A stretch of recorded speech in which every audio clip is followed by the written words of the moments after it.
Hello and welcome to BYJU'S Exam Prep. Let's take up the analysis of today's The Hindu newspaper by looking at a column from page number 8 of the text and context page of the Delhi edition. This article deals with the topic of space debris and the need for promoting space sustainability. See, space debris refers to junk material that is floating around in outer space, consisting mainly of parts and components of discarded launch vehicles, satellites, and spacecraft. Over the last 6 decades of space exploration, thousands and thousands of objects have been left behind in space, and as many of them still float around in orbit, several hundreds of miles above the Earth, these junk objects pose a great risk to existing satellites and space stations and also threaten the very future of space activity. Such space debris is also created when few countries destroy their own satellites as part of testing their anti-satellite weapons. For example, countries like India, US, Russia, and China have already tested their ASAT capabilities or anti-satellite capabilities. And these weapon tests, which result in an explosion in space, ends up creating a large amount of space debris that further increases the risk of collision in outer space. These junk objects that are floating around in outer space, they vary in size. And some objects are as small as few centimeters. But there are also few large chunks of waste objects. And they are all currently orbiting the Earth at tremendous speeds, which could be in the range of 15,000 miles per hour, that too in the low Earth orbit. So this potentially increases the chances of a collision with other satellites or launch vehicles or even the space station. And it carries the risk of triggering a domino effect or a chain reaction, which can end up destroying most of our space assets.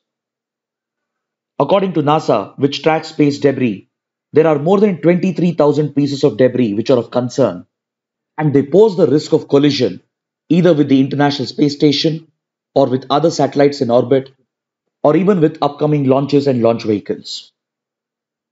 The European Space Agency has estimated that the total mass of these space objects crosses 9,600 tons. And if we continue to build up space debris on this current path, we might end up crowding out the orbits, which could potentially threaten the future of space activities. Even though space debris is unlikely to threaten space travel and intraplanetary missions, it will definitely pose a huge risk to space flight around the Earth, thus increasing the risk for satellites and the International Space Station. In this regard, interplanetary missions and space travel is still possible and lot safer, as a right window can be picked out to avoid any potential encounter with space debris. But those objects which are permanently stationed around the Earth, particularly in the low Earth orbit, they face a greater risk, thus threatening the safety of satellites and the International Space Station. According to NASA, debris that is floating around in orbits below 600 kilometers, they are most likely to fall back to Earth and re-enter the atmosphere. But even this natural descent would take several years. But the space debris which is lodged above 1,000 kilometers, they are expected to continue circling the Earth for at least more than a century. So to deal with the threat, space agencies around the world have come out with a few solutions. And Japan Space Agency, JAXA, along with European Space Agency, they are working with various space-based startups to help in the removal of space debris. The idea is to implement a strategy to deorbit some of the space debris, and those which cannot be deorbited, they would have to be captured through a cleanup exercise, as increasing space debris is not only threatening space activities and creating an hazard, but is also significantly increasing the cost for satellite operators and for rocket launches. Because satellite operators and space agencies will have to frequently maneuver the satellites and the launch vehicles in order to avoid collision with space debris, which significantly increases the fuel cost. And also, as the hazard profile goes up, the insurance cost for satellite launches will also go up. Apart from the threat posed by space debris, space activities are also being threatened by the orbital crowding, by the overcrowding of orbits, where multiple satellites occupy the same orbit, thus creating a space congestion. And we also face an extraterrestrial natural hazard in the form of solar and magnetic storms, which could disrupt and potentially damage our space-based assets. So in order to contain these threats and hazards, what we need is the promotion of space sustainability so that countries can work together to reduce the risk and to make the usage of space more sustainable in the future. So in this context, recently the United Kingdom hosted a summit, which was the fourth summit for space sustainability to deal with all these risks. See, through the United Nations, outer space has been recognized as part of the global commons, which essentially means that space is part of a shared natural resource amongst all the countries. To ensure that the outer space remains a shared natural resource and a part of the global commons, under the United Nations, a committee has been set up on the peaceful uses of outer space, or COPUS. This UN Committee on the Peaceful Uses of Outer Space adopted a set of standards in 2019, which has brought about 21 guidelines to be followed by countries around the world to ensure the long-term sustainability of outer space activities. These guidelines are voluntary and non-binding in nature, but it deals with key issues such as management of space debris, dealing with orbital crowding, putting in place end-of-life protocols for satellites so that the concerned space agencies, after their missions are complete, they will be held responsible and accountable to ensure that the old defunct satellites are deorbited, thus minimizing the risk of creating more space debris. It also deals with concerns related to space weather, as solar and magnetic storms pose a great risk for space activities. Then space sustainability as a concept also involves tackling carbon emissions arising out of space activities and promoting the removal, reuse, and cycling of satellites and their parts at every stage. This might require interventions such as active removal of debris or maybe servicing old satellites in orbit so that they can be potentially reused. So, to promote this concept of space sustainability, the United Kingdom has proposed an initiative known as Astro Carta, which is based on the Artemis Accords for sustainable space activities and exploration. This space sustainability plan proposed by the UK mentions four primary elements. The first focus is on reviewing the regulatory framework of UK's orbital activity. Second is to push UK to work with G7, the United Nations, and other global institutions to emphasize the importance of space sustainability and to promote international collaboration. The third focus is to develop and promote the concept of safety and quality to minimize risks in outer space. The fourth step is to create a dedicated fund of $6.1 million to promote and finance active removal of space debris. So the Astro Carta model suggested by UK offers a way forward to implement space sustainability, and even India has already taken a step in this regard. As space activities have increased by ISRO and also by the private startups, it is important to ensure the safety of Indian space assets, and hence India has established Project Netra to track and monitor space debris just like the other space agencies are doing. India has also established InSpace, or the Indian National Space Promotion and Authorization Center, which is a new entity of ISRO, to regulate space activities of the private sector. India has even entered into an agreement with the United States to track space debris during the 2+2 ministerial dialogue.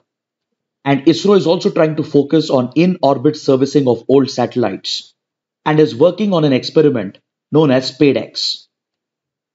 Under this initiative, the idea is to dock a satellite onto an existing satellite so that in-orbit servicing and refueling can be done in order to enhance the life of existing satellites.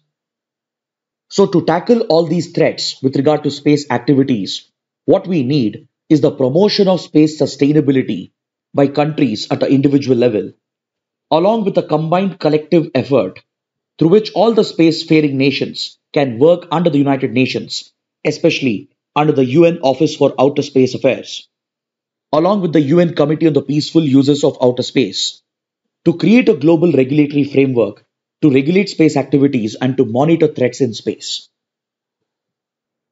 Now let's take up a column from page number 8 that examines the ban on single-use plastic that has been enforced by the Government of India. This topic is in news because recently the Government of India has notified the enforcement of the ban on the usage of single-use plastic beginning from July 1st, 2022. The nodal ministry, that is the Ministry of Environment, Forest and Climate Change, has issued the Gazette notification to enforce this ban on single-use plastic after the plastic waste management rules was amended last year. The plastic waste management rules were introduced in 2016 to deal with plastic pollution, and last year these rules were amended, and as per this amendment, the ministry is enforcing the ban from July 1st, 2022. This essentially prohibits the manufacture, import, stocking, distribution, sale and usage of single-use plastic items, which have been specifically listed out by the Environment Ministry in its notification. See, single-use plastic is essentially a plastic item which is used only once. After being used once, it is either discarded or pushed towards recycling. And most of these single-use plastic items, they have very low utility but a very high littering rate. Meaning, these plastic items, they serve a low utility and they could be easily replaced with other safer alternatives. And along with this, they are often discarded after being used once, thus increasing the littering rate. Also, many of these single-use plastic items have a very low thickness, thereby making it very difficult to collect, and hence they end up remaining in the environment, thus posing a significant risk. For example, the usage of plastic in packaging items, in coffee cups, cling films, trash bags, food packaging, they all have a low utility and high littering rate, and they're always disposed of after being just used once, thus increasing the risk of plastic pollution. According to a 2021 report, single-use plastics account for a third of all plastic that is produced around the world, and around 98% of them are manufactured from fossil fuels. The study also showed that single-use plastic accounts for majority of the plastic that is discarded, which stands at around 130 million metric tons globally in just 2019. Most of this discarded plastic is either burned or buried in landfills or even discarded carelessly directly into the environment. Such discarded single-use plastic remains in the environment for decades together and slowly undergoes weathering and erosion, and eventually breaks up into microplastics and thus enters the food chain and as well as the water systems. It is estimated that on the current trajectory of plastic production, single-use plastic alone would account for 5 to 10% of the greenhouse gas emissions by the middle of this century. But India has done relatively well compared to other countries in containing the threat of plastic pollution, and especially with regard to single-use plastic waste, India ranks at number 94 out of the top 100 countries which are contributing to plastic pollution. Many developed nations like US, few European countries and even Singapore, they are the top generators of single-use plastic waste, and hence global efforts are underway to contain the production and usage of single-use plastic. India produces around 11.8 million metric tons every year of single-use plastic and imports another 2.9 million metric tons. So on a per capita basis, we are consuming around 4 kilograms of single-use plastic waste every year. And this is the number that the government is trying to bring down with the enforcement of the ban on single-use plastic. To enforce this ban, the Central Pollution Control Board has identified a list of 21 specific items where there is an unnecessary usage of single-use plastic, and the recent ban will immediately apply on these items. This includes earbuds, balloon sticks, candy ice cream sticks, cutlery items including plates, cups, etc., knives, sweet boxes, invitation cards, cigarette packs, banners, etc. The plastic used in all these items would be of thickness less than 100 microns, thereby making it very difficult to pick up and collect. And such low thickness, low density plastic is usually discarded and littered, and it is almost impossible to push such plastic waste towards recycling. Last year, the Environment Ministry had already banned the usage of polythene bags under 75 microns. And with this, the coverage has been further expanded. And from December, it will be further expanded to cover polythene bags of less than 120 microns thickness. The Government of India is adopting a phased introduction of this ban so that it gives enough time for the manufacturers to shift to alternatives or to use thicker bags which are easier to collect and recycle. This ban will require the industry to make several changes in their packaging machinery, and hence the ban is being enforced in a phased manner in order to ensure that it does not cause a major economic disruption. In fact, the Plastic Waste Management Rules of 2016 has already banned many unnecessary usage of plastic, including their usage in manufacturing sachets or their usage in gutkha and tobacco products. So as discussed, the threat here is not just by single-use plastic. The plastic alone is not the problem. It's the thickness of the plastic that we are dealing with. When the thickness of the single-use plastic is under 120 microns, it becomes very difficult to collect and recycle, and also increases its littering potential. So as more and more plastic is discarded and as it stays in the environment, it significantly increases the risk of plastic pollution, and microplastics will find it easier to enter our water sources and food chain. It is based on this logic that the new rules are being enforced by the ministry, and environmental experts have largely welcomed the move. Their only criticism is that plastic bottles and plastic used in packaging are not covered by the current rules. But apart from that, this step marks a beginning in the right direction to phase out and eliminate the usage of unnecessary single-use plastic. So to enforce this ban strictly and efficiently, the Government of India has already put in place a process and a protocol. At the national level, this ban will be monitored by the Central Pollution Control Board in coordination with the state pollution control boards. They will directly report to the Ministry of Environment, Forest and Climate Change and update the progress. And clear-cut directions have been issued at the national level, at the state level and the local level. These directions and guidelines will be dispatched to all petrochemical industries that are involved in supplying raw materials for the manufacturing of single-use plastic. And henceforth, the problem will be addressed at the root itself, and these suppliers of raw material will no longer be allowed to supply the raw material to the plastic industry. At the state level, the pollution control boards have been instructed to modify or revoke the licenses and certificates issued under the Air Act and Water Act for plastic industries which are manufacturing single-use plastic. At the local level, directions have been given to issue fresh commercial licenses to commercial establishments so that those who are still using single-use plastic, their licenses can be cancelled. Any establishment or commercial enterprise which will violate the ban will face heavy penalties under the provisions of the Environment Protection Act of 1986, and the punishment could involve 5 years of imprisonment along with penalty of 1 lakh rupees or both.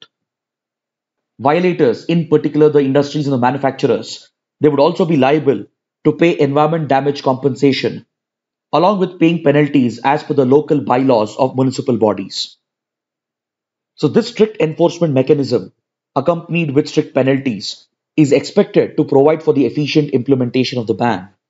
But this would require complete coordination between the center, states and local authorities, and also active cooperation and collaboration by the industry. Now let's take up a column from page number 7 that evaluates the draft e-waste management rules that have been brought out by the Ministry of Environment. See, e-waste refers to electronic waste that is produced by the electronics industry and the consumer goods industry. Electronic items, appliances and gadgets, they contain a number of harmful components which, if released into the environment, could lead to hazardous pollution. It is estimated that India alone generates around 2 million tons of e-waste every year and ranks at the 5th position amongst e-waste producing countries as per the Global E-Waste Monitor of 2017. The other top producers of electronic waste include United States, China, Japan and Germany. So to tackle the threat posed by electronic waste, India introduced the e-waste management rules in 2016, which was later amended in 2018. And now the Ministry of Environment, which is the nodal ministry to tackle such pollution, has brought out a new set of draft rules which seeks to strengthen the regulation and handling of e-waste in the country, along with promoting its recycling. These draft rules were notified in the month of May, and the ministry has invited a feedback from the public and the industry in order to fine-tune these regulatory standards. The draft rules have been designed by the ministry by placing focus on the concept of circular economy, which is being actively promoted by the Government of India and as well as by the United Nations as part of the SDG agenda or the Sustainable Development Goals agenda. In order to minimize wastage, pollution, and to promote the sustainable utilization of limited resources, a global effort is underway to promote the concept of circular economy. In a circular economy, there would be implementation of extended producer responsibility, where the producer of an item would be responsible for the entire life cycle of the product, starting right from its production to disposal, collection, and recycling and reuse. This concept will not only help in tackling the waste and pollution, but will also help in recycling the resources and also in promoting the reuse of items. So the new draft rules that has been released by the ministry lays down a new set of standards for industry with regard to regulating the recycling of electronic waste. The most important feature of the draft rules is that it introduces the concept of tradable certificates, which are quite similar to carbon credits that can be internationally traded with regard to greenhouse gas emissions and climate action. As per the draft rules, the electronic manufacturers and any industry or business that generates e-waste, they will be mandated to ensure that at least 60% of the e-waste is collected and recycled by 2023. This target will be gradually increased to 70% by 2024 and 80% by 2025. If the manufacturers or the industry don't follow these norms and if they violate the provisions, then they will be penalized with an environment compensation, which would be later refunded back to them only if they meet their defined targets. So these proposed e-waste management rules will apply to a wide range of electronic items and consumer appliances, and the specific electronic items have also been listed in the draft rules. The most notable feature of the proposed rules is that it introduces the concept of tradable certificate system, very similar to the carbon credit system followed under the Climate Change Convention. You might be aware that under the Climate Change Convention, particularly under the Kyoto Protocol, which was in effect previously, few developed and industrialized nations, they had been given emission reduction targets. Those countries which would meet the target or which would limit their emissions within the target, they could earn carbon credits, which could be tradable in the international carbon markets, and it could be bought by those countries which would fail to meet the prescribed emissions target. So this essentially created a system of incentives and disincentives to push countries to achieve their targets, because if they could limit their emissions within the target, they could earn carbon credits, which they could sell in the markets, and conversely, they would be penalized if they fail to meet the target and breach the target, because they would be forced to purchase carbon credits from other countries, thus creating a disincentive. So the Environment Ministry seeks to implement a similar model for the electronic industry, where companies can achieve tradable certificates if they manage to stick to the targets that they have been prescribed with. Those companies which win tradable certificates, they can sell them in the markets to other companies which breach their targets, thus placing a financial cost on the violators, whereas incentivizing those companies which behave responsibly and follow the rules and standards. Under the proposed new rules, the companies would be mandated to take up extended producer responsibility, and only when they take entire ownership through the life cycle of an electronic product, only then they'll be issued the certificates. And essentially, the manufacturers will become accountable for the whole life cycle, that is right from production to sale, usage to disposal and recycling and reuse. The proposed rules also provides for an enforcement mechanism through a steering committee which would be headed by the chairman of the Central Pollution Control Board and will oversee and monitor the implementation and trade of EPR certificates. The rules also provide for an online portal where the companies can report their compliance, thus providing for efficient implementation and monitoring. But the writers of the column, while they welcome the new proposed rules, they do express few concerns because according to them, the rules does not cover the informal e-waste sector, which accounts for a significant amount of electronic waste in our country. They also point out that the draft rules does not have the specifics on what constitutes e-waste in a particular electronic gadget or in an appliance. They also express concern about the composition of the steering committee which will oversee the implementation, as it only has representation for government officials and there is no representation for the academia or experts. Their final concern is with regard to the model of trading the extended producer responsibility certificates, because this could end up creating a bad precedent and could become contradictory to the principle of polluter pays. See, under the polluter pays principle, it is the polluter who should be responsible for paying for the damages. But the trading concept, similar to carbon credit mechanism, allows rich and powerful industries to shift responsibility by simply purchasing the tradable certificates without making any actual efforts towards reducing their e-waste, as they could easily afford to buy the tradable certificates from the smaller companies which might be actually carrying out innovations and changes in their best practices to genuinely bring down their contribution to e-waste. So on these grounds, the writers are calling for a review of the draft rules, and they say that a careful deliberation and debate is needed before they are enforced.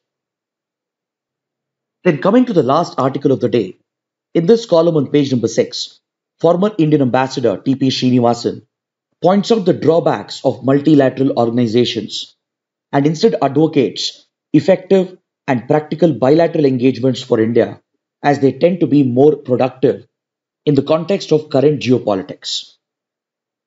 He says that of late, countries have inclined towards multilateral groupings such as Quad, BRICS, G7, SCO, or even APEC, East Asia Summit, and the others.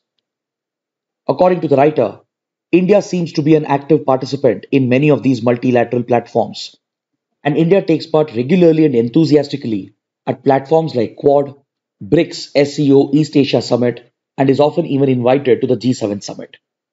Despite trying its best, India has not been admitted to APEC, mainly because of China's block, while parallelly, India and China seem to be working on same platforms like BRICS and SCO. So according to the writer, these are some inherent contradictions in multilateralism. Many of these groupings and their objectives are in opposition to each other and they contradict each other. For example, India's engagement with Quad and BRICS simultaneously appears to be in contradiction. On one hand, India seems to be getting closer to like-minded democracies like US and other Western countries, and on the other hand, it seems to be working closely with Russia and trying to repair its relations with China. And both the sides keep putting pressure on India to abandon the other side. And these inherent contradictions and conflicts with regard to multilateral platforms ends up wasting all the diplomatic effort and diplomatic energy, as very little positive outcomes are achieved at these platforms. So the writer says that in the current geopolitical context, it is better suited for India to seek out stronger bilateral engagements with these countries individually. And the best example for this would be India's booming relations with UAE, Australia, and the others. Because through bilateral engagements, India has achieved a lot of progress in its relationship with these countries. In the last few months itself, many landmark agreements, including free trade agreements, have been signed with these countries, thus showing the success of bilateral engagements over such multilateral efforts, which are bound to run into these contradictions and conflicts, thus limiting the potential and impact of multilateral groupings. Now finally, let's take a look at a couple of mains practice questions. The first question: space debris poses a serious threat to space assets.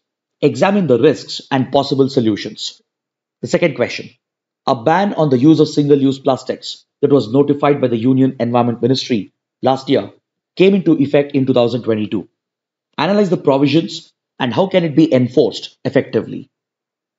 Kindly write an answer to these questions and post your answers in the answer writing portal, for which the link has been given in the description box below. So with this, let's conclude today's discussion. Thanks for watching.